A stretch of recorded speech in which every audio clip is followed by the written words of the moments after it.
बिस्मिल्लाहिर्रहमानिर्रहीम अल्हम्दुलिल्लाहिल्लज़ी जअलना मिनल मुतमस्सिकीना बिविलायति अमीरुल मोमिनीन अस्सलातु वस्सलामु अला अशरफिल अंबिया वल मुरसलीन व औलादिहि तय्यबीन ताहिरीन अल मासूमीन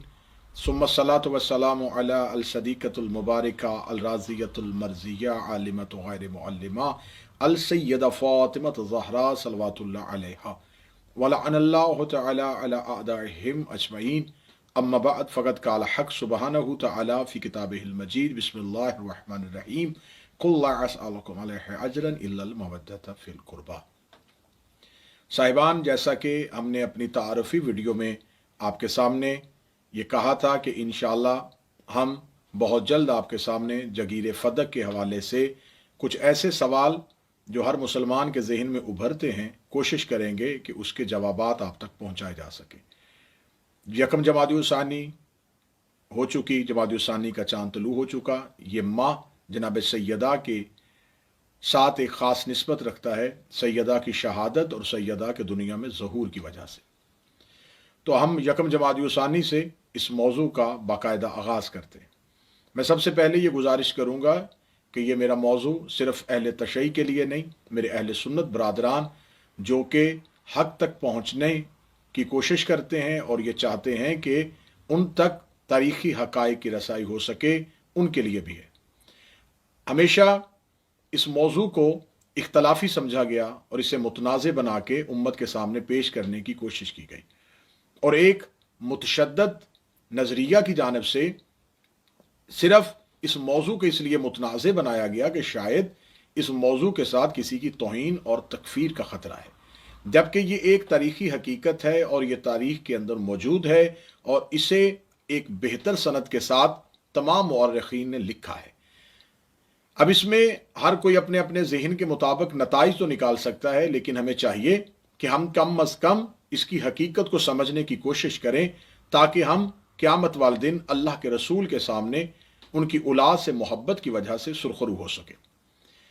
साहिबान बरादरान ईमानी, ये फ़दक क्या है? फ़दक जनाब नूह के बेटे जनाब हाम और जनाब हाम के एक बेटे जिनका नाम फ़दक है, यानी कि जनाब नूह का पोता जिसका नाम फ़दक है,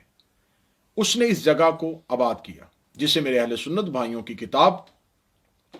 मुअज्जमुल बुल्दान में और साहिब तारीख़ुल ख़मीस ने इसे यूं नकल किया।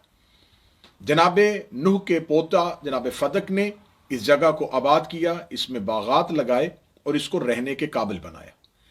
जब इस जगह पे रसूल अकरम सल्लल्लाहु अलैहि वसल्लम के दौर में यहूदी काबिज थे। खैबर की जंग के बाद रिसालत माब ने इस जगह पे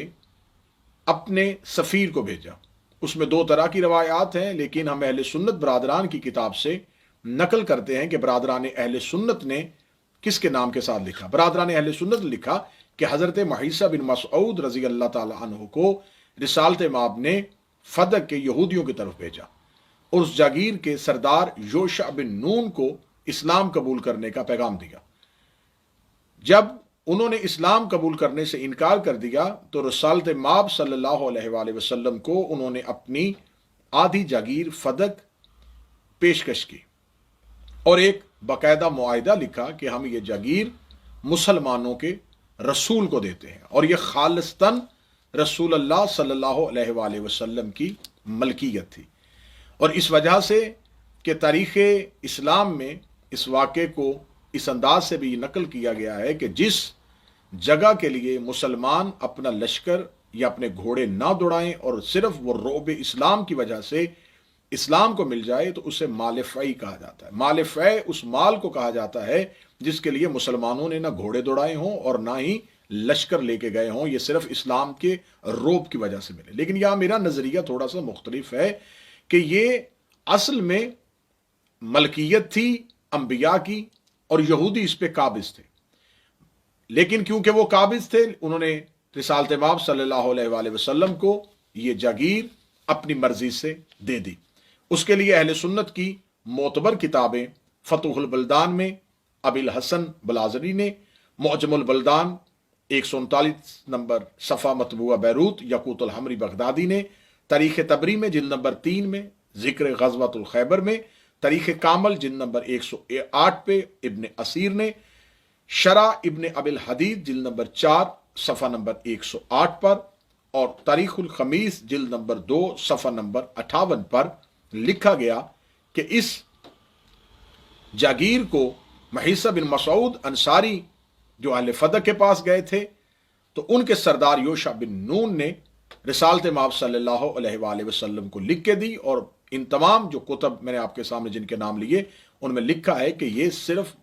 फदक खालिस्तन रसूल अल्लाह की मलकियत था।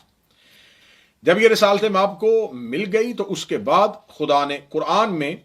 सूरह हश्र की आयत नाज़िल हुई, बिस्मिल्लाहिर्रहमानिर्रहीम, मा अफ़ा अल्लाहु अला रसूलिही मिन अहलिल क़ुरआ फलिल्लाहि वल रसूल वल ज़िल क़ुरबा वल यतामा वल मसाकीन वब्निस सबील।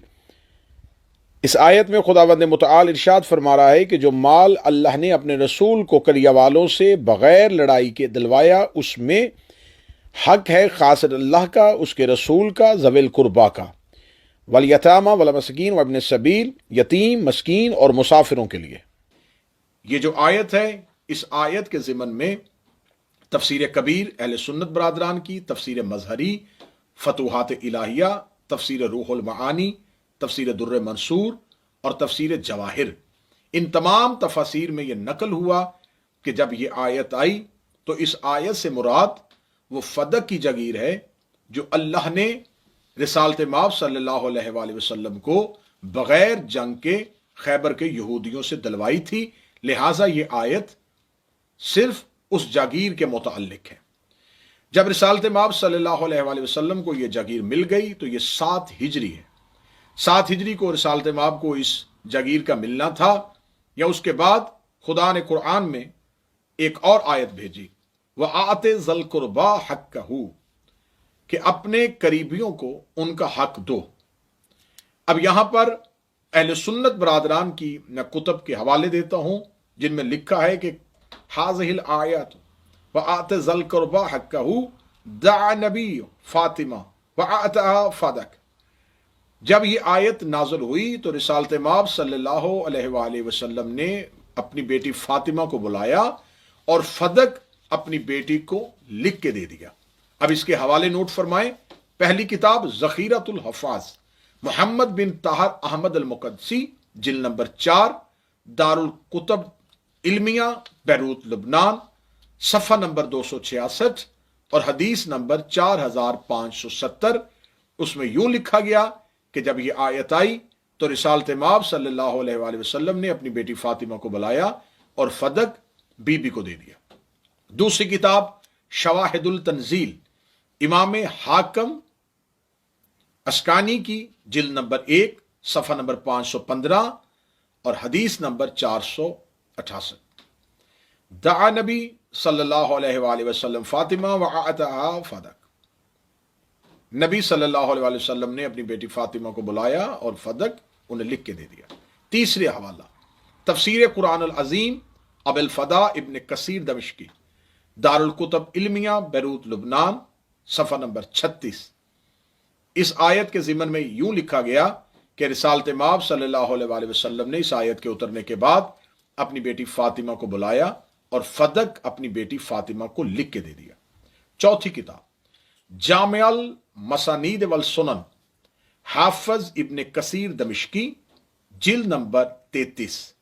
दारुल फ़िक्र, बैरूत, लुबनान की छपी हुई, सफ़ा नंबर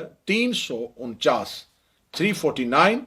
के रिसालत माब सल्लल्लाहु अलैहि वसल्लम ने इस आयत के उतरने के बाद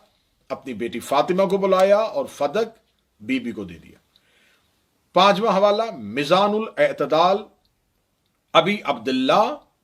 मोहम्मद बिन अहमद बिन उस्मान अल ज़हबी, जिल्द नंबर 3, सफ़ा नंबर 135, हदीस नंबर 5872 कि रिसालत माब ने इस आयत के उतरने के बाद बिल्कुल वही उसी तरीके से यहां भी इस हदीस को नकल किया गया। मजमउल ज़वाइद व मंबाउल फ़वाइद, जिल्द नंबर 7, दारुल कुतुब इल्मिया, बैरूत, लुबनान, सफ़ा नंबर 18, हदीस नंबर 11125। बिल्कुल उन्हीं अल्फाज के साथ यहां भी नकल किया गया کہ رسالت مآب صلی اللہ علیہ وآلہ وسلم نے اس آیت کے اترتے ہی اپنی بیٹی فاطمہ کو بلایا اور فدق بی بی کو لکھ کے دے دیا۔ 7واں حوالہ المطالب الاعلیہ، جلد نمبر 8، حافظ شہاب الدین ابن حجر اسقلانی، اہل سنت برادران کے مشہور مفسر و مؤرخ، صفحہ نمبر 280، مطبوعہ بیروت، حدیث نمبر 3717، کہ جناب سیدہ کو رسالت مآب نے بحکم خدا فدق دیا۔ حوالہ نمبر 8، لباب النقول، مشہور عالم دین اہل سنت کے جلال الدین سیوطی، دار الکتاب العربی، صفحہ نمبر 146، حدیث نمبر 639، کہ رسالت مآب نے بحکم خدا، جو وحی الہی کا ترجمان رسول ہے، اس نے اللہ کے حکم کے ساتھ یہ جگیر اپنی بیٹی فاطمہ کو دی۔ 9واں حوالہ الدر المنصور فی التفسیر المعصور، جلد نمبر 5، دار الفکر بیروت لبنان کی چھپی ہوئی، صفحہ نمبر 273، بالکل انہی الفاظ کے ساتھ نقل ہوا کہ رسالت مآب نے اس آیت کے اترتے ہی اپنی بیٹی فاطمہ کو بلایا اور فدق اپنی بیٹی فاطمہ کو لکھ کے دے دیا۔ 10واں حوالہ تفسیر روح المعانی، جلد نمبر 8، مکتبہ امدادیہ ملتان، صفحہ نمبر 62، انہی الفاظ کے ساتھ پھر نقل ہوا کہ حکم خدا کے ساتھ رسالت مآب نے فدق اپنی بیٹی فاطمہ کو لکھ کے دے دیا۔ التفسیر مظہری الشیخ قاضی محمد ثناء اللہ عثمانی حنفی، دار الکتب علمیہ بیروت لبنان، جلد نمبر 4، صفحہ نمبر 242، انہی الفاظ کے ساتھ یہاں بھی حدیث نقل ہوئی کہ رسالت مآب صلی اللہ علیہ وآلہ وسلم نے اس آیت کے اترتے اپنی بیٹی فاطمہ کو بلایا اور فدق بی بی کو دے دیا۔ فتح القدیر، امام شوکانی، دار الکتب علمیہ بیروت لبنان، جلد نمبر 3، صفحہ نمبر 278، 278، اس میں لکھا کہ رسالت مآب نے اس آیت کے بعد اپنی بیٹی فاطمہ کو بلایا، فدق بی بی کو دیا۔ 13واں حوالہ جامعہ اسباب النزول، صفحہ نمبر 205، حدیث نمبر 26، اسی طریقے سے یہاں بھی حدیث نقل ہوئی کہ رسالت مآب نے اس آیت کے اترتے ہی جب یہ آیت نازل ہوئی اپنی بیٹی فاطمہ کو بلایا اور فدق بی بی کو دے دیا۔ 14واں اور آخری حوالہ مواہب الرحمان، مکتبہ الرحمانیہ، جلد نمبر 5، صفحہ نمبر 81 نمبر صفحہ پر علامہ سید امیر علی نے یوں لکھا کہ اس آیت کے اترتے ہی رسالت مآب نے جناب سیدہ صلوات اللہ علیہا کو بلایا اور فدق بی بی کو دے دیا۔ برادران ایمانی، ہم نے آپ کے سامنے فدق کہاں سے چلا، رسالت مآب صلی اللہ علیہ وآلہ وسلم کو اہل سنت کی کتابوں سے کہ خیبر کے یہودیوں نے رسالت مآب کو دیا، اور خدا نے جب قرآن میں آیت بھیجی کہ یہ جو مال فے ہے یہ اللہ اور اس کے رسول کے لیے، خالص اللہ کے لیے، والرسول اور اس کے رسول کے لیے، والذی القربا اور ذی القربا کے لیے، کیونکہ یہ جگیر مال فے ہے تو مال فے میں سے یہ اللہ کی ملکیت ہے، رسول کی ملکیت ہے، اور اس کے بعد ذوی القربا کی ملکیت ہے۔ اس کے بعد یہاں پر یتیم، مساکین اور مسافر، ان کے بارے میں جہاں ذکر ہو رہا ہے تو میں آپ کے گوش گزار یہ ضرور کروں گا کہ جنگ بدر اسلام کی پہلی جنگ سے لے کے اسلام کی آخری جنگ تک مسلمانوں کے ہاں جتنا بھی مال غنیمت آیا وہ رسالت مآب برابر اصحاب میں تقسیم کرتے رہے، حتیٰ کہ یہاں تک بھی کتب میں نقل ہوا کہ جب رسالت مآب کی بارگاہ میں کوئی شخص کوئی چیز لے کے آتا رسول کو پیش کرتا تو رسالت مآب اس سے پوچھتے کہ یہ صدقہ ہے یا ہدیہ ہے، ہدیہ ہوتا تو قبول کر لیتے، صدقہ ہوتا تو وہاں پہ بیٹھے ہوئے اصحاب میں تقسیم فرما دیا کرتے تھے۔ اب رسالت مآب صلی اللہ علیہ وآلہ وسلم ایک امت کے نبی، ایک امت کے ہادی تو تھے، لیکن اس کے ساتھ بنی عبد المطلب اور بنی ہاشم اس تمام کنبہ، اس تمام خاندان کے کفیل بھی تھے، اور اس خاندان کے یتیم، مساکین رسالت مآب کی کفالت سے ہی پلتے تھے۔ تو اس جاگیر سے جو حق رسالت مآب صلی اللہ علیہ وآلہ وسلم کو ملتا تھا وہ رسالت مآب اپنی ذات پہ نہیں بلکہ بنی ہاشم، بنی عبد المطلب کے یتیموں، مساکین اور اس کے مسافروں میں تقسیم فرما دیا کرتے تھے۔ 7 ہجری میں یہ مال رسالت مآب صلی اللہ علیہ وآلہ وسلم کو ملا، اس کے بعد جناب سیدہ کے نام لکھ کے دے دیا، یعنی کہ اب اس بات پہ بحث بالکل فضول ہے کہ یہ بی بی کی میراث تھی۔ یہ میراث نہیں، یہ بی بی کی ملکیت تھی، کیونکہ رسالت مآب نے اپنی زندگی میں شہزادی کونین کو لکھ کے دے دیا تھا۔ اب اگر اس میں امت کا حق ہوتا تو جب رسالت مآب نے اس جاگیر کو جناب سیدہ کے حوالے کیا تھا اور ان کی تحویل میں دیا تھا، تو یہاں امت سوال کر سکتی تھی کہ یا رسول اللہ اس میں ہمارا بھی حق ہے۔ امت کا خاموش رہنا، جناب سیدہ کی تحویل میں رہنا، اس بات کی بین دلیل ہے کہ اس دور میں اصحاب پیغمبر اور رہنے والے تمام مسلمانوں نے رسالت مآب کی بحکم پروردگار اس تقسیم کو تسلیم کر لیا تھا۔ اب اس کی اگلی ویڈیوز میں ہم اس پہ اٹھنے والے اعتراضات کا جواب دیں گے۔ آج پہلا سوال کا جواب، کیونکہ اس ویڈیو کو ہم زیادہ طویل نہیں کرنا چاہتے، ہم کوشش کریں گے کہ اس کو مختلف حصوں میں تقسیم کریں اور آپ تک حقائق پہنچائے جا سکیں کہ یہ فدق کہاں سے چلا۔ اب اس کی اگلی ویڈیو میں ہم انشاءاللہ آپ کے سامنے یہ بیان کریں گے کہ جب یہ سیدہ کے پاس آ گیا